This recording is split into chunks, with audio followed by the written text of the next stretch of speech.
DJ Rocky, halo-halo ang nararamdaman ko. Kinakabahan ako, natatakot ako, gusto kong tumakbo pero hawak niya ang kamay ko. Iba't ibang babae, iba't ibang conversations. Rocky's Secret Files. Your story they never knew existed. Tinuruan niya ako kung paano maging isang mahusay na kabit. Yung puso ko parang sinasaksak sa sobrang sakit. Rocky's Secret Files. Secret Files. With Titan Jello. Rocky's Secret Files. Rocky's Secret Files. Secret Files.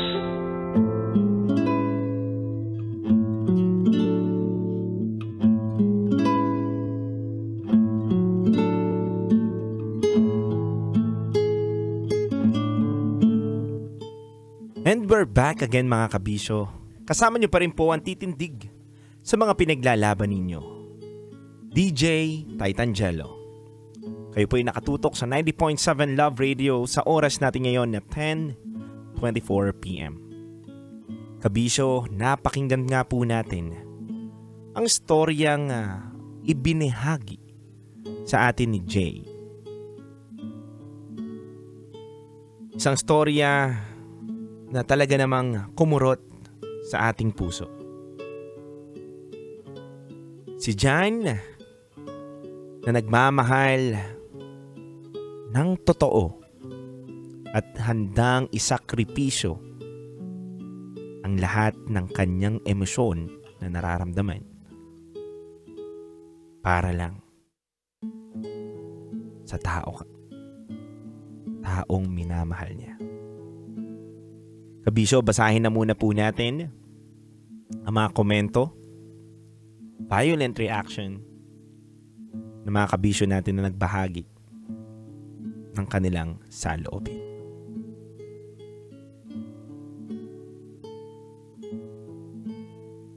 Sabi ni Darwin Rosel, alam mo dyan, bihira ang katulad mo. Yung tipong aakuin ang responsibilidad ng pagiging ama doon sa anak ni Mira. Pero siguro, apektado pa rin si Mira doon sa lalaking nakabuntis sa kanya. Kaya hindi niya masabi-sabi yung katotohanan at lagi niya nalang sinasabi na patay na yung tatay ng bata. Because hindi niya gusto yung lalaking iyon. Yun nga lang, he did not take responsibility doon sa anak ni Mira. Kung pwede lang sana ay i-demanda ni Mira yung lalaking yon para matigil na, gawin niya. Pero sa ngayon, try mong sabihin yung hinanakit mo sa kanya. Para malaman din ni Mira kung ano ang meron sa feelings mo dyan. Yan po ang sabi ni Darwin Rosel. Sabi naman po ni Jobert Vertudaso, minsan talaga sa buhay natin, may tao kang mahal, pero yung taong minamahal mo, yun din ang magiging dahilan ng sakit na nararamdaman ng puso mo. Shoutout sa mga Team Bulacan Overdrive. Mga kabisyo, sabi naman dito ng isang kabisyo natin. Sabi ni Tin Rivera, ang advice ko sa kanya, walang gender yan. Basta saludo ako sa kanya at buong mahal mo. Lagi mong tatandaan, dapat tignan mo na lang yung bata at yung taong minamahal mo. Ganyan talaga yung love eh. Kailangan mo mag-sacrifice. Kailangan mong mag-sacrifice sa kanya kahit masakit. Kailangan mo mahalin kahit hindi mo kadugo, kahit hindi mo anak. Dahil nga, mahal mo yung taong nanay nung bata. More power to you, sender. And thank you, DJ Titan Jello and DJ Rocky. Sabi pa dito ng isang kabisyo natin,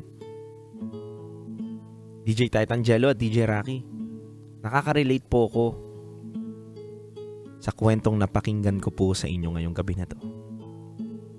Isa rin po akong parte ng LGBTQA+, na umiibig, nagmamahal, at nasasaktan. Masakit lang na maranasan ko na yung taong pinaglalaban ko ay hindi pala 100%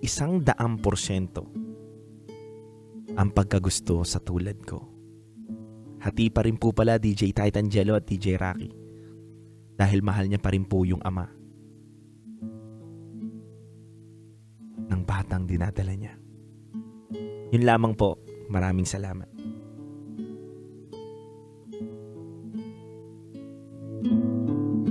Mga kabisyo, napakinggan po natin ang mga komento, violent reaction ng mga kabisyo natin na nagbahagi ng kanilang emosyon na nararamdaman habang napapakinggan po nila ang kwento ni Jan sa ating programa.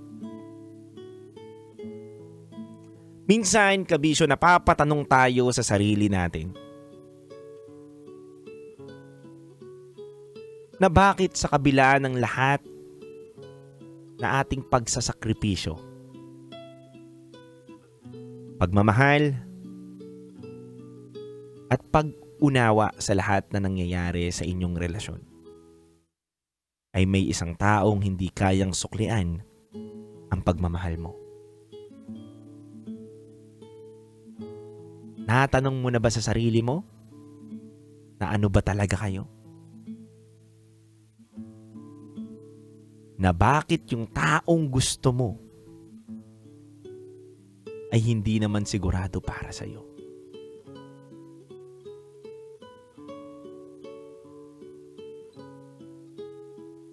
Masakit sa parte ni Jan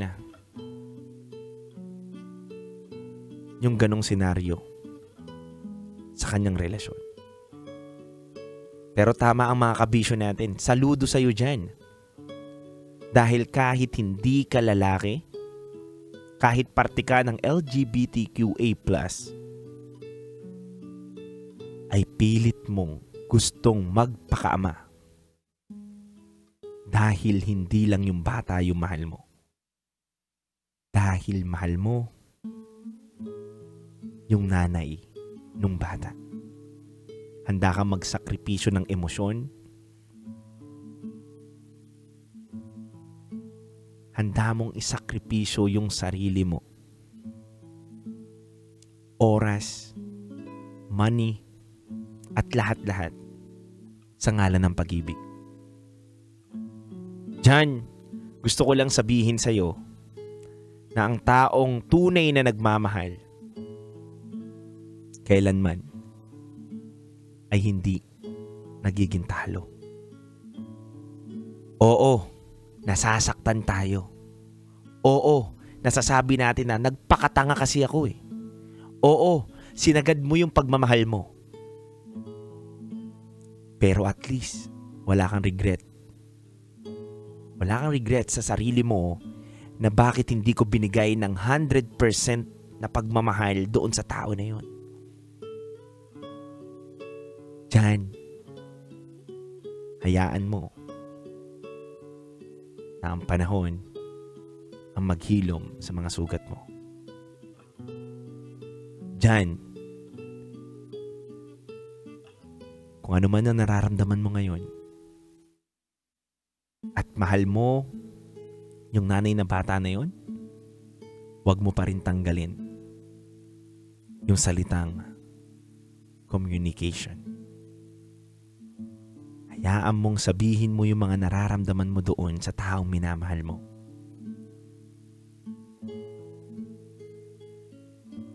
At hayaan mong makita mo kung ano ba ang magiging resulta ng pag-amin mo sa mga nararamdaman mo.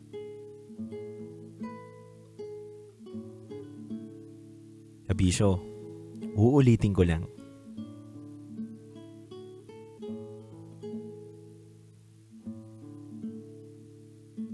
Sabi nga sa awitin, bakit ba kung sino pa ang marunong magmahal ay siyang madalas maiwan? Hindi lang maiwan kundi masaktan.